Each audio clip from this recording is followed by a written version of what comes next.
Daily Stoic Notes, 7 Hard Truths You Need to Face. Opening.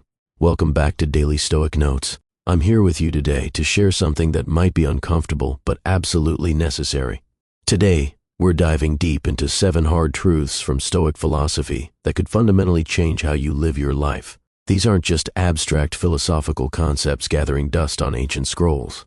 These are practical, life-changing insights that can free you from the mental traps that have been holding you back, possibly for years. The Stoics weren't armchair philosophers. They were people who faced real challenges, real loss, real hardship, and discovered timeless wisdom that still applies today. I need you to understand something before we begin. What you're about to hear might make you uncomfortable. It might challenge beliefs you've held for a long time. It might even make you want to stop listening. But if you can stay with me, if you can truly absorb these truths, you'll walk away with a different perspective on life itself. The 7 truths we're exploring today come from the greatest Stoic minds in history. Marcus Aurelius, the Roman emperor who wrote his deepest thoughts while commanding armies; Seneca, the advisor to emperors who understood both wealth and loss; and Epictetus, a former slave who became one of history's greatest teachers of freedom. So settle in, clear your mind of distractions, and let's begin this journey together. Truth first, we procrastinate and miss life. Let me ask you something, and I want you to be honest with yourself. How many times have you told yourself, I'll start tomorrow? Tomorrow, I'll begin exercising.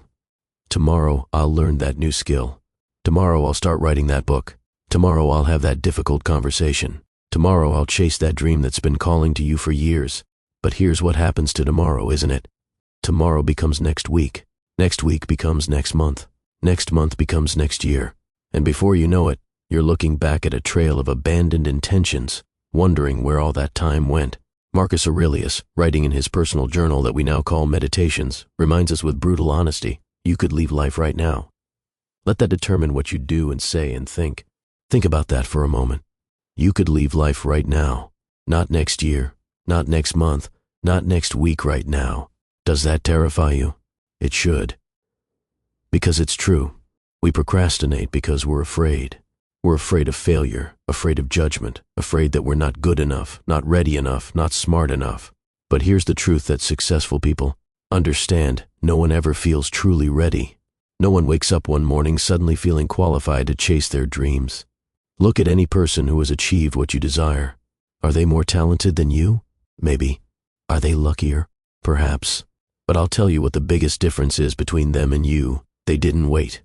They didn't wait for the perfect moment. They didn't wait for fear to disappear. They didn't wait until they felt ready. They took action while they were still uncertain, while they still had doubts, while they were still learning. Seneca, who understood both great wealth and great loss, said something that should shake you to your core. While we wait for life, life passes. Read that again. While we wait for life, life passes. You're not writing a rough draft that you can revise later. This is it. This is your one shot at existence. But perhaps one of the biggest reasons we procrastinate isn't just fear of failure, it's our obsession with perfection. We wait until we're skilled enough, experienced enough, perfect enough to do what we want to do. We think that only when everything is flawless can we begin. But perfection is a lie. It's a clever trap your mind sets to keep you stuck in inaction. What are you waiting for? A perfect moment? It will never come. There is no ideal tomorrow, no perfect future version of yourself. There is only right now, this moment, the only moment you truly own and control. Imagine this scene: you're old, sitting in a worn-out chair, looking back at your life. What do you see? Do you see a long list of things you wanted to do but never did? A series of days lost to fear and hesitation? A life spent waiting for a moment that never came? Or do you want to look back and know that you dared to live, dared to fail, dared to try? Maybe you think you'll have time to do everything when life gets easier, when you have more resources, when the circumstances are better. But remember this: there will never be a better time than now. You're not just delaying tasks, you're delaying your life itself. Time is the one resource you can never get back. Every second that passes is gone forever. You can make more money, find new relationships, learn new skills, but you can never reclaim lost time. And if you don't use it now, you may never get another chance. Truth, #2. We misjudge what matters. Here's a question that might sting. Are you living, or are you merely existing? Every single day, you wake up, immerse yourself in work, chase money, pursue recognition, and run after the standards that society has set for you. You believe that by achieving more wealth, more acknowledgement, more success, you'll finally be happy. But when night falls and all the glitter fades, you feel empty inside. Have you ever stopped to ask yourself, where am I rushing to? What am I trying to prove? And to whom am I trying to prove it? We've been deceived by illusions. Society tells us we need to succeed, that we must have more than others, that we need to become someone important to be worthy of love and respect. And we believe it. We throw ourselves into a race without even understanding why we're running. But who set the finish line? When is it ever enough? And if it's never enough, aren't we just living a meaningless existence, chasing shadows? I want you to think about something deeply uncomfortable. Look at those lying in hospital beds, knowing they don't have much time left. Do you think they regret not making more money? Do you think they're worried about the promotion they didn't get, the car they didn't buy, the social media followers they didn't have? No. They're grieving the time they didn't spend with people they loved, the dreams they didn't dare to chase, the life they didn't have the courage to live. Seneca, who had access to incredible wealth and power, warned us, it is not that we have a short time to live, but that we waste a lot of it. We do not lack time, we simply squander it on things that don't matter. How many hours a day do you spend mindlessly scrolling through your phone? How much time do you waste comparing yourself to others? How much energy do you burn worrying about things that, in the grand scheme of your life, are completely insignificant? Do you think that if you were richer, more famous, more successful, you'd be happier? Look at those who already have everything, celebrities, billionaires, people who seem to have it all. Do they seem genuinely happy? Or are they still drowning in anxiety, fear, and insecurity? Have you ever considered that maybe you're betting your entire life on an illusion that will never become real? Epictetus, who understood both slavery and freedom, taught us, wealth consists not in having great possessions, but in having few wants. You don't become rich by accumulating more, but by needing less. So, what truly matters? It's the little moments you've been overlooking while chasing grand illusions. It's a heartfelt conversation with someone you love. It's an afternoon walk where you actually notice the world around you. It's a moment when you dared to be yourself without fear of judgment. These things aren't loud or flashy, but when everything else crumbles, they are the only things that remain. The problem isn't that you don't know what's important. The problem is that you know, but you refuse to see it. You ignore the precious moments in exchange for cheap distractions. You trade your peace of mind for the approval of people who don't even care about you. You're selling your life for a price that isn't worth paying. Think about the people you admire most. Are they the ones with the most money or the most fame? Or are they the ones who lived with purpose, who made a difference, who stayed true to themselves? The answer reveals what you actually value, not what you think you should value. You're wasting your life on what has already passed. Do you realize what you're doing to yourself? You sit there day after day, drowning in old memories, punishing yourself with the same looping thoughts. If only I had done things differently. I don't deserve to be happy. I can't move on. But what do these thoughts accomplish? They are nothing but empty echoes in your mind, invisible chains that you have locked onto yourself. Marcus Aurelius, who faced the weight of an empire and personal tragedies, wrote, "Forget everything else. Keep hold of this alone and remember it. Each of us lives only now, this brief instant. We only have this moment. And you are wasting it on something you can never change. You're allowing what's already dead to control your life. Think about that. You're letting a shadow rule over you, something that no longer exists. Does that make any sense? While you're trapped in the past, life goes on. The sun still rises. Time still moves forward. People keep growing and changing. But you don't. You've built a prison around yourself, watching the world from behind bars of regret, refusing to find the key that's been in your pocket all along. Epictetus taught us something profound. If someone succeeds in provoking you, realize that your mind is complicit in the provocation. This means if the past still hurts you, if it still controls your emotions and decisions, it's because you have given it power. It's not the past that is hurting you. It's you who are allowing it to continue hurting you. Let me paint you a picture. You're driving a car, but instead of looking ahead at the road, you keep staring at the rearview mirror. You see the roads you've already passed, the fading tire marks, the turns you could have taken differently. And then, crash! You slam straight into a wall that was right in front of you. That's exactly what you're doing with your life. You're heading straight into destruction simply because you refuse to look forward. Do you think that by clinging to your pain, you're honoring what was lost? Do you think that by refusing to let go, you're showing loyalty to your past self? You're not. You're only destroying yourself. You're sacrificing your present and your future on the altar of something that can never be changed. Here's a harsh truth. No one cares how much you've suffered. No one can go back and fix things for you. You are the only one who can save yourself, and nothing will change unless you make it happen. The world isn't waiting for you to heal. Life isn't pausing while you work through your regrets. But here's what you can do. You can remember without being controlled. You can acknowledge what happened without letting it dictate your future. You can feel pain without letting it become your identity. If you've made mistakes, learn from them and move forward. If you've lost something valuable, be grateful you had it, but don't lose your present because you're mourning the past. Seneca reminds us, begin at once to live and count each separate day as a separate life. Start living now. Don't waste another second. You cannot keep moving through life while staring backward. You cannot let what's behind you stop you from reaching what's ahead. The past is a teacher, not a prison. It's a lesson, not a life sentence. Let it inform your decisions, but don't let it control your destiny. You have the power to choose. Will you remain trapped in what was, or will you step boldly into what could be? Truth fourth, we resist change even though it's inevitable. Life is change. This isn't a philosophy. It's a fact as basic as gravity. Everything around you is in constant flux. Your body changes every day. Your relationships evolve. Your circumstances shift. The world transforms. And yet, we fragile, nostalgic beings often struggle desperately against this fundamental truth, clinging to what feels familiar, to what seems safe, even when those very things have become the chains that bind us. What is the truth about change? Everything will change. Everything. You cannot hold on to your youth forever. You cannot preserve a relationship that has naturally run its course. You cannot keep a job that no longer serves you. You cannot maintain a state of happiness or peace permanently. And yet, we spend our entire lives resisting this inevitability, fighting against the very nature of existence itself. Look at yourself honestly. How many times have you suffered simply because things didn't go the way you expected? How many times have you tried to hold on to someone who was already walking away? How many times have you feared a change that, in hindsight, led you to something much better?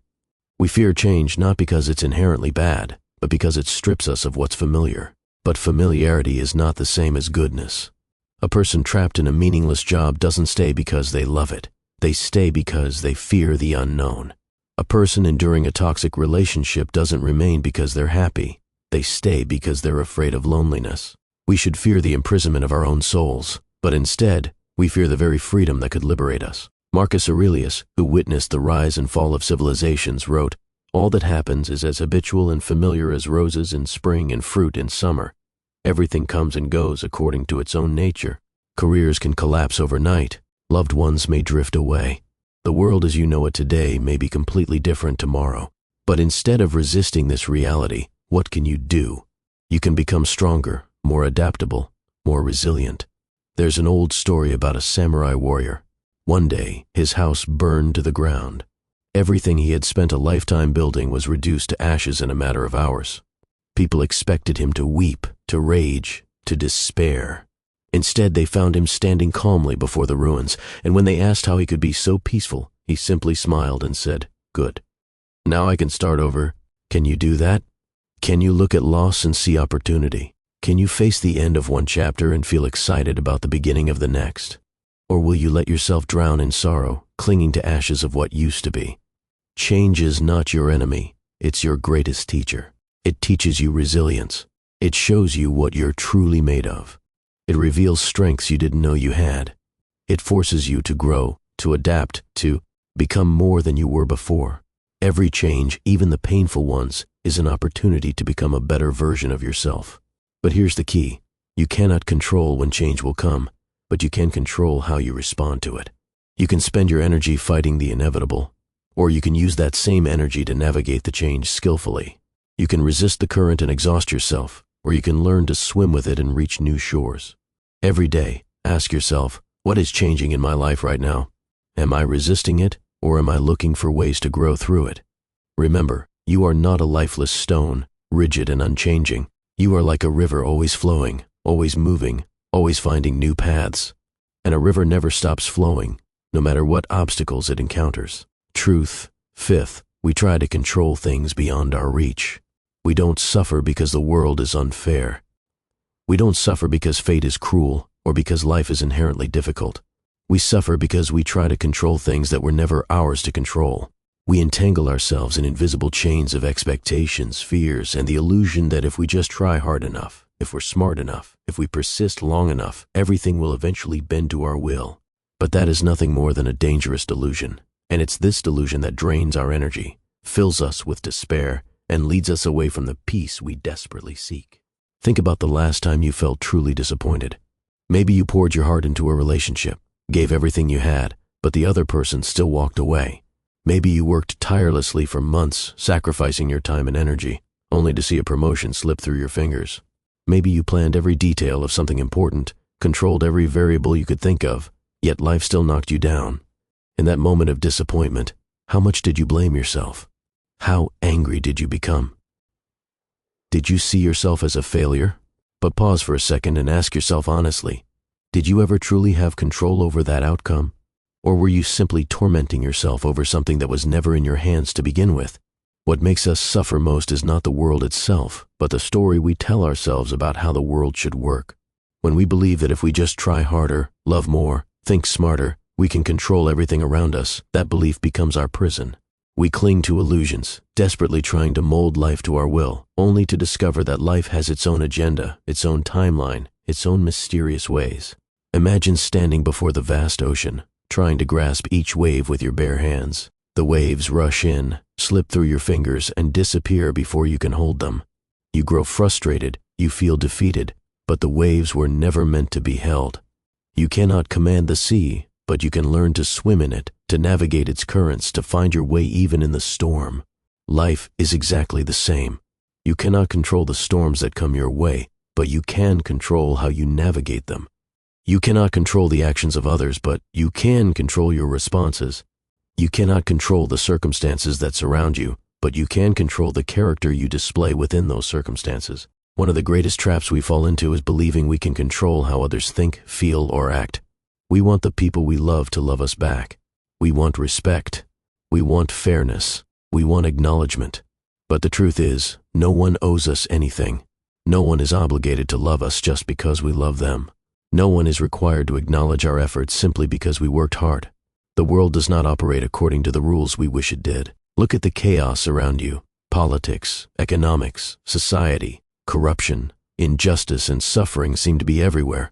You can be angry about it. You can complain. You can fight. But ask yourself, can I truly control this? If the answer is no, then what can you control? You cannot change the entire world with your anger, but you can change yourself. You can be better. You can choose how you respond to insanity while maintaining your own inner peace. Epictetus, who understood both the chains of slavery and the freedom of the mind, taught us, happiness and freedom begin with a clear understanding of one principle. Some things are within your control, and some things are not. This is perhaps the most liberating truth in all of philosophy. What is within your control? Your thoughts, your actions, your responses, your character, your effort, your choices. What is not within your control? Almost everything else: other people's actions, the past, the future, natural disasters, the economy, politics, what others think of you. So here's the final question. Will you continue struggling with things beyond your reach, exhausting yourself in battles you cannot win? Or will you focus your energy on the one thing you can actually control, yourself? You can spend your entire life fighting against the unchangeable, or you can use that energy to become stronger, wiser, and more at peace. The choice is yours, but remember, you cannot control the world, but you can control yourself. And that is the only thing that truly matters. Truth sixth, we fear death, but not a meaningless life. We fear death, yet we don't fear living a meaningless life. This might be humanity's greatest paradox. We spend so much energy dreading the end of our existence that we forget to actually live. We shy away from thoughts of mortality, yet we don't hesitate to waste our days in dull, purposeless routines. But if death is the worst thing that can happen to us, isn't an empty, wasted life even worse? The problem isn't that we don't have enough time. It's that we carelessly throw away the time we have. Take a moment right now to reflect on yesterday. Can you honestly say you did something meaningful? Or was most of your time swallowed by mindless conversations, endless social media scrolling, and trivial worries that won't matter a week from now? Most people live as if they have an unlimited supply of time, only to panic when faced with death, suddenly realizing they have never truly lived. They've existed, They've gone through the motions, they've followed the script society handed them, but they've never asked themselves the most important question: what makes me feel truly alive? Why don't we fear a meaningless life? Because it's easy. Living without purpose requires no effort.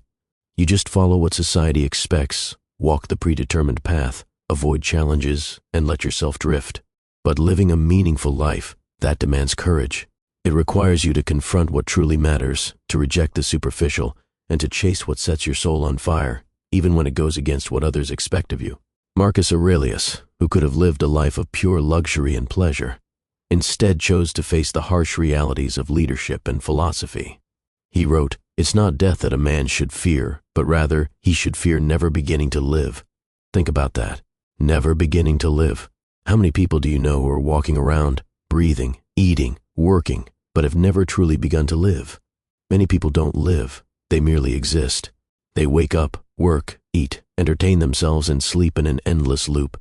They never stop to ask, what would I do if I weren't afraid? What would I pursue if I knew I couldn't fail? What would I create if I didn't care what others thought? They fear failure, criticism, and risk so much that they'd rather settle for mediocrity than step beyond their comfort zone. But imagine this, if you knew tomorrow was your last day on earth, what would you do? Would you still worry about what others think of you? Would you still hesitate to tell someone you love them? Would you still postpone chasing your dreams? Or would you throw yourself into life with all the passion you've been suppressing? Why are you waiting until death is near to start truly living? Why do you need the threat of ending to appreciate the gift of existing? There's a story that illustrates this perfectly. A man worked tirelessly for 40 years, saving every penny, postponing every pleasure, believing that retirement would be when he finally started enjoying life. He spent his youth chasing money, his middle age accumulating wealth, always telling himself, when I retire, then I'll travel, then I'll pursue my hobbies, then I'll spend time with family. But when retirement finally arrived, he realized something devastating. His health was gone, his friends had moved on, his family had grown distant, and all the dreams he'd postponed had become impossible. He had traded his entire life for a future that never came the way he imagined it. He didn't die at 70 when his body gave out. He died at 30, the moment he stopped truly living and started merely existing. Are you sure you're not falling into the same trap? Are you postponing your real life for someday? How many dreams have you buried beneath fear and procrastination? How many things have you always wanted to do but never started? The most important question isn't, when will I die? The most important question is, am I truly living? Because while death is inevitable, a meaningless life is a choice. None of us know how much time we have left. You might have 50 years, or you might have 50 days. But that's not what matters. What matters is what you do with the time you have. You can keep living like a machine, going through the motions, waiting for better days to come. Or you can decide right now to stop delaying, stop fearing, and stop chasing things that don't matter. You can find what makes you feel truly alive, whether it's a passion, a mission, a way of loving, or simply the courage to be authentically yourself. When death finally comes, it won't count the years you existed. It will only see the life you actually lived, the impact you made, the love you shared, the dreams you pursued. Do you want to face that moment with regrets about a life unlived, or with peace, knowing you gave everything you had to the experience of being human? That choice isn't waiting for you in the future. It's in your hands right now. Truth #7. We avoid silence and fear facing ourselves. Imagine right now, sitting completely alone in an empty room. No phone within reach. No music playing. No one to talk to. No distractions of any kind. Just you, your thoughts, and complete silence. How does that image make you feel? Do you feel restless just thinking about it? Do you feel uneasy? If so, you might be suffering from one of the most dangerous afflictions of our time, the fear of facing yourself. The modern world has made it nearly impossible for us to be truly alone with our thoughts. The moment you open your eyes in the morning, your phone buzzes with notifications, messages, updates. You step outside, and the world is filled with honking cars, chattering voices, endless noise. While working, you put on headphones, music, podcasts, anything to keep your mind occupied. By nightfall, you lose yourself in an endless stream of videos, scrolling mindlessly through other people's lives, not realizing that you are running away from one thing and one thing only, yourself. But why are we so afraid of silence? Why does the thought of being alone with our thoughts terrify us more than almost any external threat? Because in silence, there's nothing left to hide behind. All the thoughts we've been avoiding, all the feelings we've been suppressing, all the questions we've been postponing, they all come rushing in like a tidal wave. Our fears, our regrets, our doubts, our deepest truths, they all demand to be heard when there's no noise to drown them out. Marcus Aurelius, who had access to all the distractions that power and wealth could provide, wrote, "People try to get away from it all, to the country, to the beach, to the mountains. You always wish that you could too, but you can get away from it anytime you like by going within. We try to escape loneliness by filling our lives with meaningless noise, but no matter where you go, no matter how busy you keep yourself, you will always carry yourself with you. There is no running away from who you are. There is no escaping the conversations you need to have with yourself."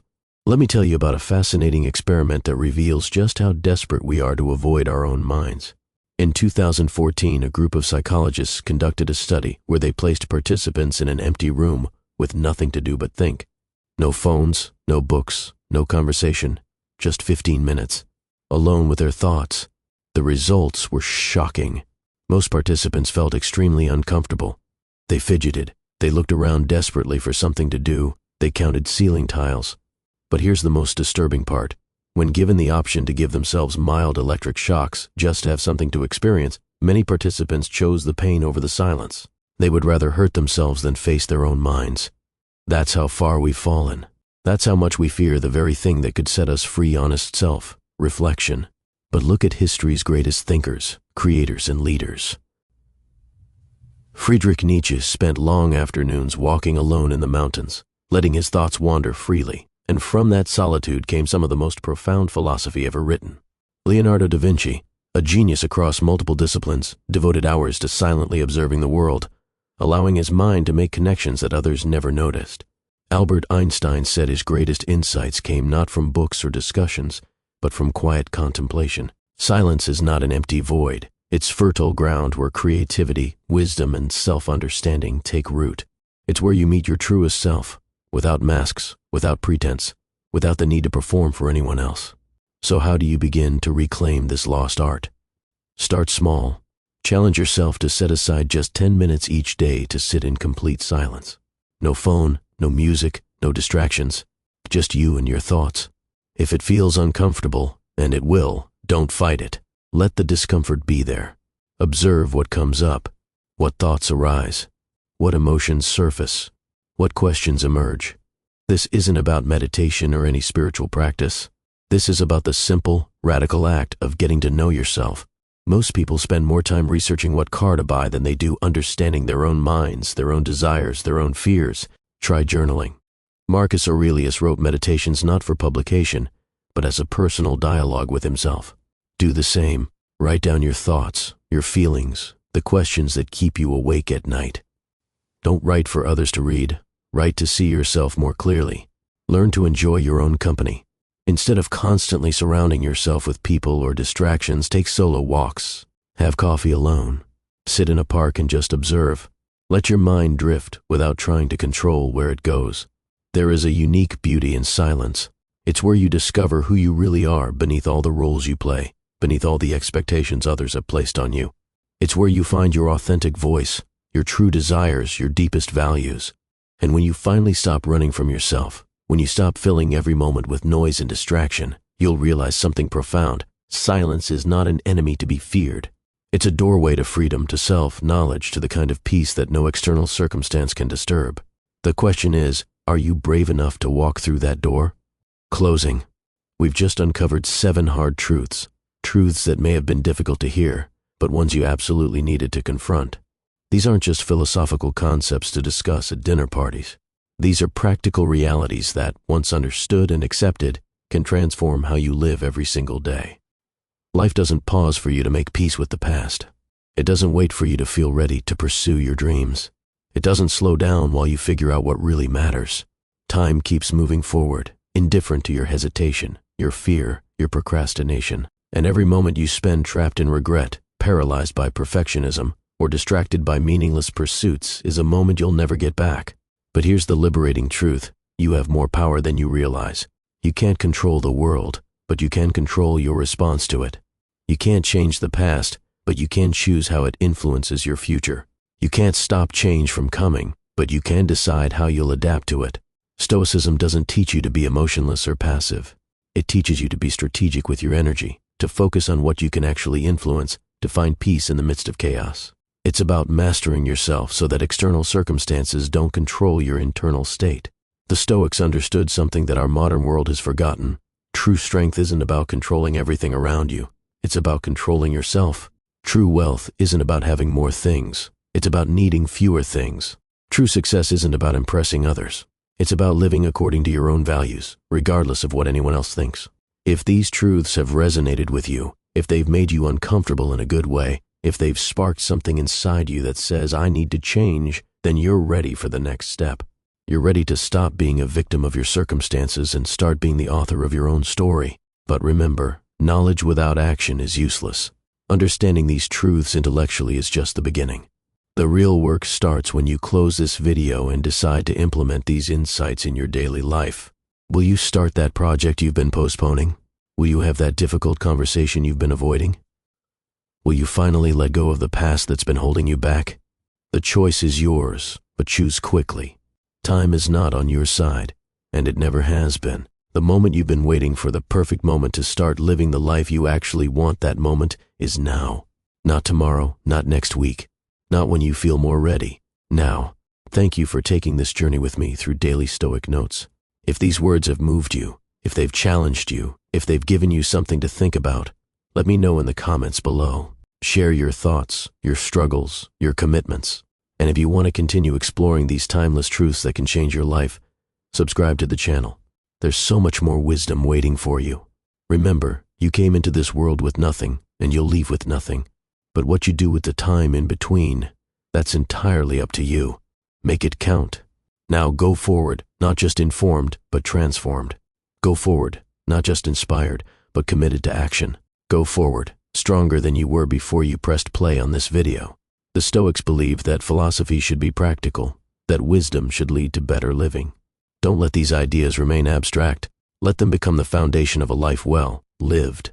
Your future self will thank you for the choice you make right now.